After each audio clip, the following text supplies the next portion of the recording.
Hello students, good morning. Today we are going to continue our chapter 13, A Father's Confession. In the previous video, I explained you the first few paragraphs of the story in which we learned few important things. Mainly, we knew that Mr. Bandon Larimans uh, wanted to confess about some crime which he has committed, okay, which was revealed after his death through a letter of confession, which was read by his son in law in front of his two children. Okay उस letter of confession में पहली जो बात सामने आई थी कि उन्होंने एक क्राइम किया था, कुछ गुनाह किया था जिसका कन्फेशन वो करना चाहते थे। और उसी कन्फेशन को रीड करते समय रीड करना जब स्टार्ट करते हैं तो पता चलता है कि एक्चुअली में वो पेरिस में रहते थे। ठीक है, वो पेरिस में रहते थे और एक बार में काम किया करते थे। 26 ईयर ओल्ड के थे वो, और उनको किसी एक लड़की से प्यार हो जाता है। ठीक है, अब यहाँ से हम लोग स्टोरी आगे पढ़ेंगे और साथ में ये भी हमको पता चला था कि वो अपने घर में अकेले बिल्कुल रहते थे और उसी अकेलेपन की वजह से उन्हें किसी एक लड़की से प्यार हुआ था। ठीक है, तो अब हम लोग देखेंगे कि आगे की स्टोरी कैसे और क्या है। My sweetheart was a young girl like other young girls who live in Paris on wages that are insufficient to keep them. She was gentle, good, simple. Her parents lived at the Poissy. She went to spend several days with them from time to time. अब वो अपने sweet heart मतलब अपनी lover का description देता है। सी was a young girl, वो एक जवान लड़की थी, ठीक है, जो कि पेरिस में रहती थी, पेरिस में काम करती थी, जिसको काम करने पे उसको पैसे मिलते थे। लेकिन उसके जो पेरेंट्स थे वो पॉइजी में रहते थे और वो कभी कभी काफ़ी दिनों के लिए जाती थी अपने पेरेंट्स से मिलने। For a year I lived quietly with her, एक साल तक मैंने उसके साथ रहा। Fully decided to leave her when I should find someone whom I like well enough to marry. और मैं एक साल तक उसके राज मतलब तब तक उसके साथ रहा जब तक मैंने ये डिसाइड किया था कि जब तक मैं तब तक उसके साथ रहूँगा जब तक कोई मुझे इससे बेहतर नहीं मिल जाती है जिससे मैं शादी करूँ। ठीक है, I would make a little provision for this for he understood things in our social set that a women's love should be paid for in money or if she is poor or presents if she is rich। ठीक है, तो यहाँ पर उसकी जो सोच है उसके बारे में जरा आप फोकस करिएगा। उसने ये सोचा, मतलब हमारी जो सोसाइटी की कंडीशन है वो कुछ इस तरीके से है कि अगर किसी लड़की से आप प्यार करते हैं तो आप उसे छोड़ सकते हैं। ठीक है, छोड़ने के पीछे कंडीशन क्या है कि अगर वो लड़की गरीब है तो उसको आप पैसे दे दीजिए, पैसे दे करके आप ब्रेकअप कर लीजिए, और अगर वो मतलब रिच है तो उसको प्रेजेंट्स तोहफा दीजिए, तोहफा दे करके उससे आप ब्रेकअप कर सकते हैं। ठीक है, फिर अब देखिए, अब हम लोग नेक्स्ट पेज को स्टडी करेंगे। But one day she told me she was incensed. I was thunderstruck and saw in a second that my life would be ruined. I saw the fetter that I should wear until my death. Everywhere in my future family life, in my old age, forever, the fetter of a woman bound to my life through a child. The fetter of the child whom I must bring up, watch over, protect, while keeping myself unknown to him and keeping him hidden from the world। ठीक है, तो अब एक दिन क्या होता है कि वो जो लड़की थी उसने बताया कि शी वॉज प्रेग्नेंट। ठीक है, ये सुनते ही उसको बहुत ही तगड़ा झटका लगता है कि ये कैसे हो गया। ठीक है, उसने सोचा कि अब तो मेरी पूरी लाइफ खराब हो जाएगी।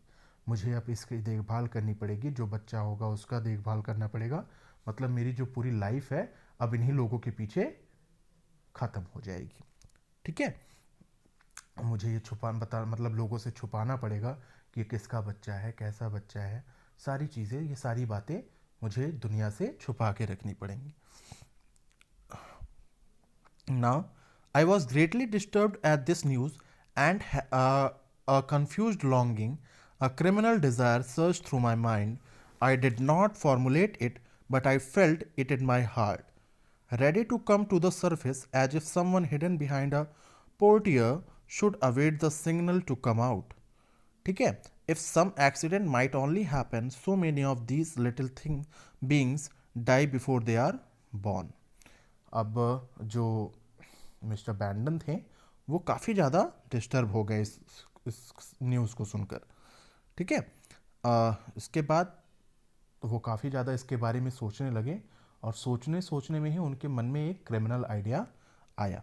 हालांकि उन्होंने इसको इम्प्लाई नहीं किया, उस आइडिया को यूज़ नहीं किया, लेकिन उनके मन में एक क्रिमिनल डिज़ायर आया, एक आइडिया आया कि क्या था, but I felt it in my heart, लेकिन वो मेरे मन में ही रह गया, मैंने उसको यूज़ नहीं किया था। Ready to come to the surface, लेकिन वो सिर्फ ऐसा था कि केवल एक सिग्नल मिलता, मतलब सिचुएशन अगर ऐसी होती तो मैं उसको, मतलब उस आइडिया को इम्प्लीमेंट कर देता। क्या आइडिया था वो अभी हम आगे समझेंगे। ठीक है, लेकिन उसने कहा कि अगर ऐसा होने लगे कि जो मन में आए तुरंत अगर हम कर दें, तो ऐसे में तो न जाने कितने बच्चे ऐसे होंगे जो जन्म लेने से पहले ही मर जाएंगे। It means he was willing, जो उसकी इच्छा थी वो ये थी कि वो उस बच्चे को, जो बच्चा होने वाला था, उसे मार दे। ठीक है, oh I did not wish my sweetheart to die, the poor girl, I loved her very much, but I wished possibly that the child might die before I saw it. ठीक है, लेकिन अब वो सोचता है कि नहीं, मेरी जो स्वीट हार्ट है मैं उसको मरता हुआ देख नहीं सकता, मैं उसको नहीं मार सकता, लेकिन मेरी ये भी इच्छा है कि मैं उस बच्चे का चेहरा ना देखूं, मतलब मैं उस बच्चे का चेहरा देखूं इससे पहले वो मर जाए। He was born. I set up housekeeping in my little bachelor apartment, an imitation home, with a horrible child. He looked like all children. I did not care for him. Fathers, you see, do not show affection until later. They have not the instinctive and passionate tenderness of mothers. Their affection has to be awakened gradually. Their mind must become attached by bonds formed each day between beings that live in each other's society. ठीक है, अब क्या होता है कि वो idea जब आया तो उसके बाद से अब काफ़ी समय बीत गया और वो बच्चा जन्म ले लेता है। ठीक है, और उसने अपने उसी घर में छोटा सा हाउसकीपिंग बना दिया था जिसमें वो बच्चा रहता था। ठीक है, और वो बच्चा उसके लिए हॉरिबल था। हॉरिबल क्यों था? क्योंकि वो एक्चुअली में दिल से चाहता नहीं था कि वो बच्चा हो। ठीक है, वो और बच्चों की तरह ही लगता था, लेकिन उसने कभी, मिस्टर बैंडन ने बच्चे की कभी केयर की नहीं। अब वैसे भी जो फादर्स होते हैं वो बच्चों की केयर बहुत ज़्यादा करते नहीं हैं, ऐसा कहा जाता है, क्योंकि वो अपना अफेक्शन जो होता है, अपना जो लव होता है, वो दिखाना नहीं चाहते हैं। ठीक है, जताते नहीं हैं। ठीक है, okay, so next paragraph. A year passed, I now avoided my home, which was too small, where soiled linen, baby clothes, and stockings the size of gloves were lying around, where 1,000 articles of all descriptions lay on the furniture, on the arms of an easy chair.